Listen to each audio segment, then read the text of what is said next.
Hello guys, welcome back to my channel. मैं हूँ कृति मतली यार एंड आज मैं हूँ मेरे मम्मी के साथ एंड आज हम करेंगे try not to get scared challenge. मतलब खूनी मंडे की एक वीडियो पर हम करेंगे reaction. So now without wasting any time and without any further ado, let's get started.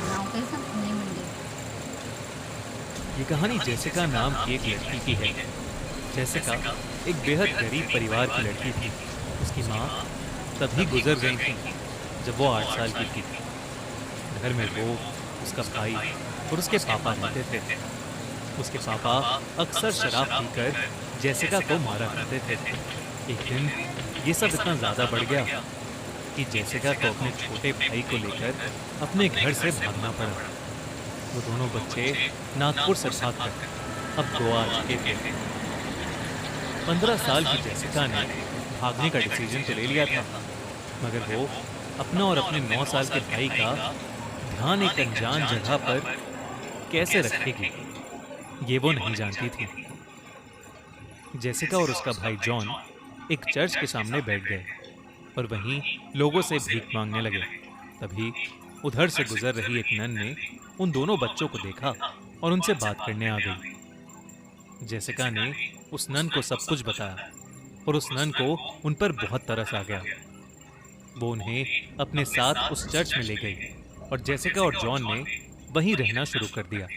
Jessica ने जॉन का एडमिशन चर्च के ही एक स्कूल में करवा दिया और वो खुद एक प्रेयर ग्रुप की पार्ट बन गई। जल्द ही जेसिका का पूरा झुकाव गॉड की तरफ हो गया और चर्च ने उसे भी एक नन बना दिया। मगर नन बनने के बाद जेसिका के साथ कुछ ऐसा होना शुरू हो गया जो उसने कभी सपने में भी नहीं सोचा था। एक रात जेसिका अपने रूम में सो रही थी तो उसे अचानक दौरे पड़ने लगे। वो ऐसे चीखने लगी जैसे कोई उसे बहुत जोर से मार रहा हो। जब बाकी की नन्स उसकी आवाज सुनकर उसके कमरे में आई तो वो हैरान रह गई। जेसिका का शरीर अकड़ा पड़ा था।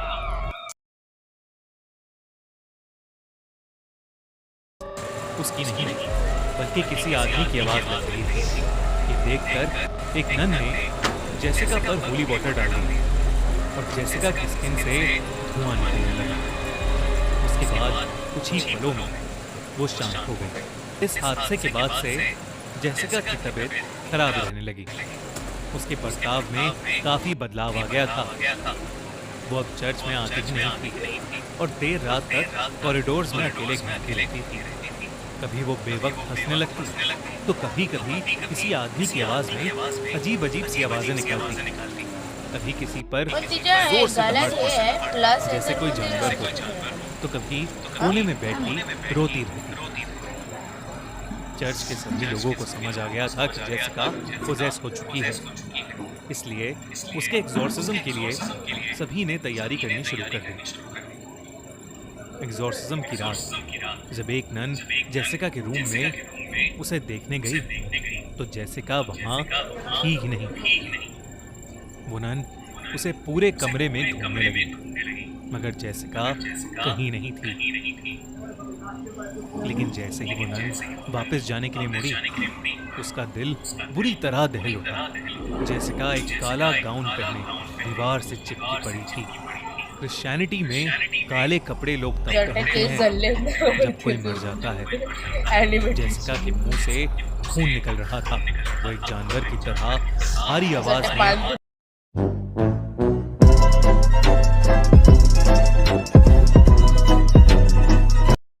दहाड़ रही थी। अचानक वो उस नन पर कूद पड़ी। इतनी ही देर में जेसिका के कमरे में बाकी सब भी आ गए और उन्हें देखकर जेसिका पागलों की तरह हंसने लगी, गॉड की इंसल्ट करने लगी। पुलिस ने उस पर जैसे ही होली वाटर डाला तो वो दर्द से चीख उठी और खुद को एग्जॉर्सिज्म से बचाने के लिए वो अपने कमरे की खिड़की से नीचे कूद गई। जेसिका की जान तो बच गई, मगर उसकी रीढ़ की हड्डी पूरी तरह से डैमेज हो गई थी, जिसकी वजह से वो फिर कभी चल नहीं पाई। इसके बाद जेसिका का एग्जॉर्सिज्म होना काफी आसान हो गया था, लेकिन जब तक चर्च के लोगों ने उसका एग्जॉर्सिज्म शुरू किया तब तक उसके अंदर का डेविल उसके अंदर से जा चुका था। जेसिका को चर्च के ही एक हॉस्पिटल में एडमिट करवाया गया, मगर प्रीस्ट जानना चाहते थे कि आखिर जेसिका के साथ ये सब क्यों और कैसे हुआ। उन्होंने जेसिका को हिप्नोटाइज करने का सोचा और एक छोटी सी इन्वेस्टिगेशन टीम बनाकर पता लगाने लगे कि आखिर हुआ क्या था। काफी ढूंढने के बाद उन्हें ये पता चला कि जेसिका की माँ एक कल्ट मेंबर थी, एक ऐसे कल्ट की मेंबर जहां काला जादू करने वाले और डेविल की पूजा करने वाले लोग। जेसिका की माँ ने डेविल को खुश करने के लिए कई सारी प्रक्रियाएं भी की। जब जेसिका छोटी थी तब जेसिका की माँ ने जेसिका के शरीर का इस्तेमाल करने की भी कोशिश की थी, मगर जेसिका के पापा ने आकर उसे बचा लिया था। लेकिन शायद तब तक देर हो चुकी थी। 4 साल की जेसिका किसी अजीब लैंग्वेज में कर्सेस बोलने लगी थी। उसका चेहरा डरावना हो गया था और उसने कहा कि वही अपने पापा की मौत का रीजन बनेगी और उनकी मौत के बाद ही डेविल का असली रूप इस दुनिया में आ जाएगा। अपना काला जादू उल्टा हो जाने की वजह से जेसिका की माँ की डेथ हो गई और जेसिका के पापा जानते थे कि जेसिका में भी इविल रह रहा है, इसलिए धीरे धीरे वो उससे दूर होते चले गए और उससे नफरत करने लगे। जिस रात जेसिका अपने भाई को लेकर घर से भागी, वो अपने पापा की शराब में जहर मिलाकर आई थी और उसके पापा की मौत तभी हो गई थी। उसके बाद से जेसिका पोजेस हो गई, जिसका मतलब ये था कि जेसिका को पोजेस खुद डेविल ने किया था। ये सब जानने के बाद प्रीस्ट का दिल बुरी तरह दहल उठा और उन्होंने जेसिका के भाई जॉन को अपने पास बुलाया। तब उन्होंने देखा कि जॉन की पीठ और हाथ पर अजीब से निशान बने हुए थे।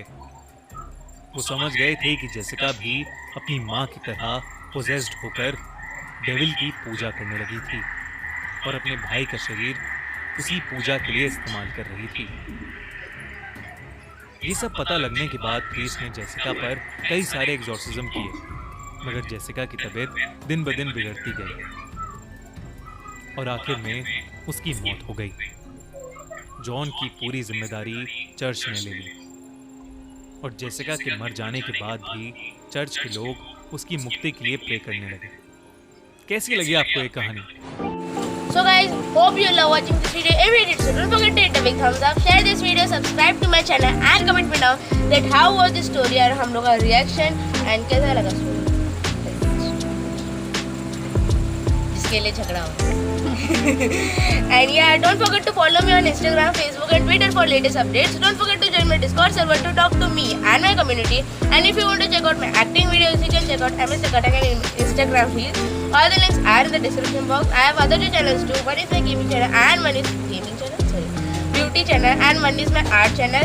All the links are in the description box. अभी ये पुतला बन के बैठी है, अभी कुछ बोले।